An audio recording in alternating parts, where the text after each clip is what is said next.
दोस्तों, आज की कहानी एक लड़के के बारे में है जो अपने पिता और अपनी सौतेली माँ के साथ रहता है। लेकिन एक दिन वह अपनी सौतेली माँ को देख के गर्म हो जाता है और उनके सामने ही अपना पानी निकाल देता है। इसके बाद क्या होता है जानने के लिए वीडियो को एंड तक देखें। दोस्तों, कहानी शुरू होती है एक लड़के से जिसका नाम एलन है।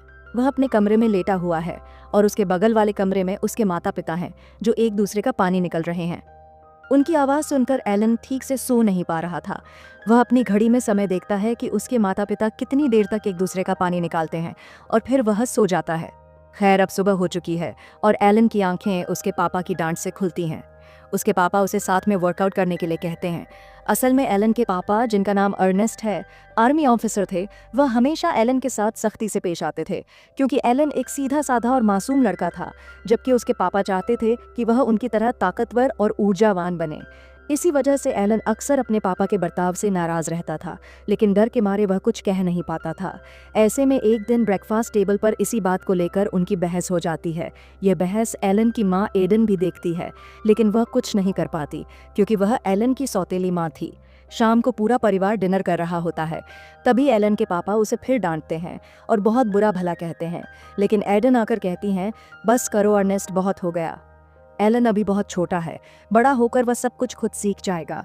यह सुनकर एलन अपनी माँ एडन को उनके नाम से बुलाता है और धन्यवाद देता है। वह उन्हें नाम से इसलिए बुलाता है क्योंकि उसने अब तक उन्हें माँ का दर्जा नहीं दिया था। अगले दिन अर्नेस्ट को कुछ दिनों के लिए अपनी ड्यूटी पर जाना पड़ता है, लेकिन जाने से पहले वह एलन से अच्छे से कहते हैं, एडना तुम्हारी माँ है, उनके साथ अच्छे से पेश आना, नहीं तो अच्छा नहीं होगा। यह सुनकर एलन गुस्से में अपने पापा से कहता है, वह औरत मेरी माँ नहीं है, मैं उसे नाम से ही बुलाऊंगा। जाते जाते अर्नेस्ट एडन से कहते हैं, तुम जो सही समझो वह करो, बस इस डरपोक लड़के को मेरे लौटने तक बहादुर और ताकतवर बना देना। दूर खड़ा एलन यह सब सुनता है और अंदर चला जाता है। थोड़ी देर बाद एडन को कहीं जाना था, लेकिन उनकी कार खराब हो जाती है। वह एलन के कमरे में मदद मांगने जाती हैं। दरवाज़ा खोलने पर वह देखती हैं कि एलन अपने फ़ोन पर वीडियो देखकर अपना पानी निकाल रहा है। एडन उसे इस हालत में देखकर खुद को रोक नहीं पाती और उसे चुपचाप देखती रहती हैं। तभी अचानक एलन की नज़र शीशे में एडन पर पड़ती है। वह डर जाता है और जल्दी से अपने कपड़े ठीक करने लगता है। एडन भी दरवाजे के पीछे छिप जाती हैं। डर के मारे एलन बाहर आता है और पूछता है, आपको कुछ काम था? एडन समझ जाती है कि एलन ने उन्हें देख लिया है। वह कहती हैं, मेरी कार स्टार्ट नहीं हो रही है, क्या तुम देख सकते हो? एलन एडन की कार देखने आता है और उसे ठीक करने लगता है। दरवाजे पर खड़ी एडन अब एलन को अलग नज़रों से देखती है क्योंकि वह अब एलन को पसंद करने लगी थी। इसके बाद वह एलन से कहती हैं, मुझे अच्छा नहीं लगता जब तुम्हारे पापा तुम्हें डांटते हैं। मैं अर्नेस्ट की तरफ से माफ़ी मांगती हूँ। लेकिन एडन की इन बातों का एलन पर कोई असर नहीं होता क्योंकि वह उन्हें अपनी माँ नहीं मानता था। रात में एडन अर्नेस्ट को कॉल करती हैं और बताती हैं कि उनकी कार खराब हो गई है। जब मैंने एलन से कहा, वह भी इसे ठीक नहीं कर सका। ये सुनकर अर्नेस्ट बहुत गुस्सा हो जाता है और एडन से कहता है, एलन से बात कराओ। एडन फ़ोन एलन को देती है और फिर अर्नेस्ट उसे डांटते हुए कहता है कि कार मेरे आने से पहले ठीक हो जाने चाहिए। इसके बाद एलन फिर से कार ठीक करने की कोशिश करता है। तभी एडन उसके पास आती है। एडन को देखते हुए एलन कहता है, मैं इसे ठीक नहीं कर सकता। एडन उसका हाथ पकड़कर उसे दिलासा देती है और कहती हैं, तुम कर सकते हो, अगर दिल से कुछ करो तो वह ज़रूर होगा। असल में एडन अपनी बातों से उसे मोटिवेट करने की कोशिश कर रही थी। उसकी बात सुनकर पहली बार एलन को एडन अच्छी लगने लगती है। थोड़ी देर बाद जब एडन कमरे से बाहर जाती है तो अचानक उसके पैर में मोच आ जाती है। यह देख कर एलन उसकी मदद करने के लिए दौड़ता है और उसके पैर दबाने लगता है। एलन को ऐसा करते हुए अच्छा लगता है क्योंकि उसने कभी किसी लड़की को इस तरह छुआ नहीं था। ऐसा करते हुए एलन एडन के पैर पर किस कर देता है, लेकिन तुरंत उसे एहसास होता है कि यह गलत है। यह सोचकर वह उसे छोड़कर चला जाता है।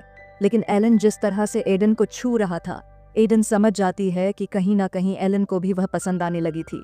इसके बाद रात को जब एलन टीवी देख रहा होता है, एडन नाइट गाउन पहनकर उसके पास आती हैं और उसके पास बैठकर अपने दोनों पैर उसकी गोद में रख देती हैं।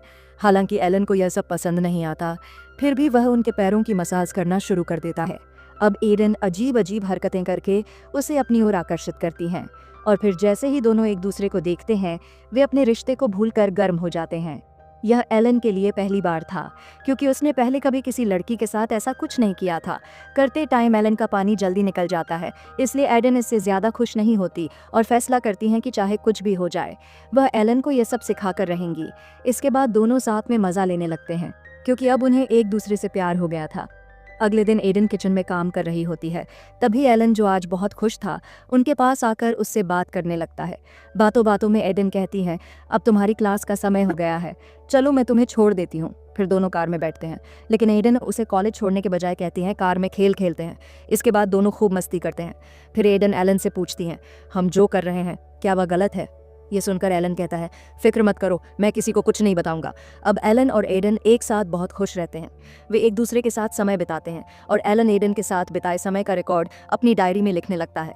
एक दिन एलन एडन के लिए फूलों का गुलदस्ता लेकर आता है, लेकिन जैसे ही वह कमरे में प्रवेश करता है, उसे अपने पापा का बैग दिखता है। ये देखकर एलन समझ जाता है कि उसके पापा घर वापस आ चुके हैं। वह तुरंत एडन के कमरे में जाकर देखता है, जहां से उसे अपने पापा और एडन की बातें सुनाई देती हैं।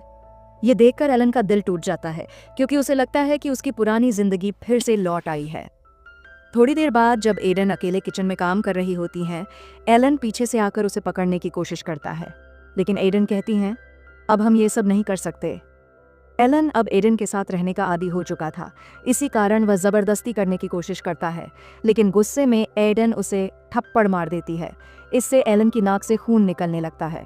यह देखकर अर्नेस्ट अपने कमरे से बाहर आते हैं और पूछते हैं, ये क्या हो रहा है और एलन की नाक से खून क्यों निकल रहा है? इस पर एडन झूठ बोलती हैं कि एलन गिर गया था, इसलिए उसकी नाक से खून निकल रहा है। अगले दिन अर्नेस्ट एलन को मछली पकड़ने के लिए अपने साथ ले जाते हैं। दोनों एक छोटी सी नाव में बैठते हैं। यहाँ अर्नेस्ट एलन को समझाते हैं, इस दुनिया में बहुत तरह के लोग होते हैं, अगर तुम ताकतवर इंसान नहीं बने तो यह दुनिया तुम्हें खा जाएगी। लेकिन एलन को अपने पापा की इन बातों से कोई फर्क नहीं पड़ता। इसके बजाय वह एक छोटा चाकू उठाकर अर्नेस्ट पर हमला करने की कोशिश करता है। जैसे ही वह उन्हें मारने वाला होता है, अर्नेस्ट कहते हैं, मैं भी तुम्हारी तरह ही था बचपन में, और अब मैं नहीं चाहता कि जो मैंने सहा वह तुम भी सहो। मैं तुमसे बहुत प्यार करता हूँ। यह सुनकर एलन तुरंत चाकू नीचे रख देता है और अपने पिता को मारने का विचार छोड़ देता है। थोड़ी देर बाद दोनों मछली पकड़कर घर वापस आ जाते हैं। इसके बाद हम देखते हैं कि एलन का परिवार साथ में लंच कर रहा है। एलन भी वहां बैठा हुआ है, लेकिन उसके मन में उथल पुथल मची हुई है। वह सोच रहा है कि उसके पापा एडन से सच्चा प्यार नहीं करते, शायद एडन किसी मजबूरी में उनके साथ रह रही हैं। यही सोचते हुए एलन अचानक उठता है, अपने पापा की बंदूक उठाता है और उन्हें मारने की कोशिश करता है। रोते हुए वह कहता है, आपको क्या लगता है आप मुझसे प्यार करते हैं? नहीं, आप तो बस मुझे डांटते रहते हैं। ना, मैं आपसे प्यार करता हूँ, ना ही एडन आपसे प्यार करती है। यह सब सुनकर एडन कहती हैं, मैं अर्नेस्ट से बहुत प्यार करती हूँ।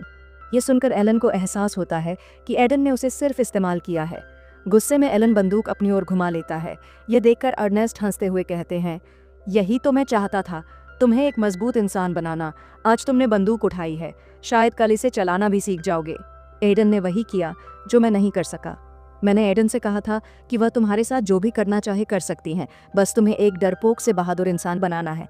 मुझे परवाह नहीं थी कि वह तुम्हारे साथ थी या नहीं, मुझे सिर्फ ये चाहिए था कि तुम डरपोक ना रहो, और अब तुम एक बहादुर इंसान बन गए हो। अपने पापा की तरह ये बातें सुनकर एलन को एहसास होता है कि अर्नेस्ट उससे सच्चा प्यार करते हैं और एडन भी अर्नेस्ट से प्यार करती है।